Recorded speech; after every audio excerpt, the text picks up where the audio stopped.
കർദിനാളായി സ്ഥാനമേറ്റ ശേഷം Mar George Jacob Koovakad കൊച്ചിയിൽ 3 ആഴ്ച കേരളത്തിൽ തുടരുമെന്ന് കർദിനാൾ മാധ്യമങ്ങളോട്. കർദിനാൾ മാർ ജോർജ് ജേക്കബ് കൂവക്കാടിന് കൊച്ചി നെടുമ്പാശ്ശേരിയിൽ സ്വീകരണം. ഭാരതീയൻ, കേരളീയൻ എന്ന നിലയിൽ ഒത്തിരി അഭിമാനം തോന്നുന്നുവെന്ന് കർദിനാൾ. ഒരു ഭാരതീയൻ എന്ന നിലയിൽ, ഒരു കേരളീയൻ എന്ന നിലയിൽ ഒത്തിരി അഭിമാനത്തോടെ നമ്മുടെ ജനങ്ങളുടെ സ്നേഹവും പ്രാർത്ഥനയും അനുഗ്രഹവും എല്ലാം പ്രത്യേകമായിട്ട് നന്ദിയോടെ ഞാൻ ഈ അവസരത്തിൽ ഓർക്കുന്നു. ക്രിസ്തുമസുമായി ബന്ധപ്പെട്ട ആഘോഷങ്ങളിൽ പങ്കെടുക്കുമെന്നും തിരുവനന്തപുരം ലൂർദ് പള്ളിയിൽ ക്രിസ്തുമസിനോടനുബന്ധിച്ച് കുർബാന അർപ്പിക്കുമെന്നും അദ്ദേഹം പറഞ്ഞു. ഞാൻ തിരുവനന്തപുരത്താണ്. തിരുവനന്തപുരം ലൂർദ് പള്ളിയിലായിരിക്കും വിശുദ്ധ കുർബാന. ഞാൻ രാത്രിയിലത്തെ കുർബാന.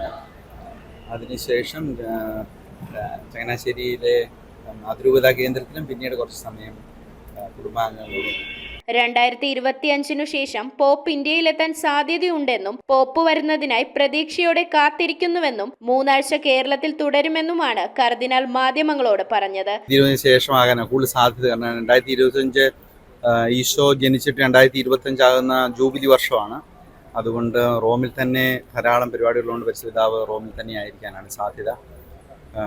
പക്ഷേ നമുക്ക് അത് പിതാവിൻ്റെ ഒരു എത്രയും വേഗം ഉള്ള ഒരു യാത്ര തള്ളിക്കളയാൻ പറ്റത്തില്ല.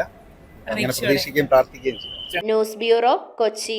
ഇറമ്പത്ത് ഗ്രൂപ്പിന്റെ ഇറ ഫർണിച്ചറിന്റെ എക്സ്ക്ലൂസീവ് ഷോറൂം 20,000 സ്ക്വയർ ഫീറ്റിൽ കോട്ടപ്പടിയിൽ. സ്കിൽഡ് ഡിസൈനേഴ്സ് ആൻഡ് എഞ്ചിനീയേഴ്സ് രൂപകൽപ്പന ചെയ്ത traditional and architecture design furniture. നിങ്ങളുടെ സ്വപ്ന ഭവനം ഒരു സ്റ്റേറ്റ് ഓഫ് ആർട്ടാക്കുവാൻ എന്നും നിങ്ങളോടൊപ്പം ഇറമ്പത്ത് ഇറ ഫർണിച്ചർ, കോട്ടപ്പടി, കോതമംഗലം.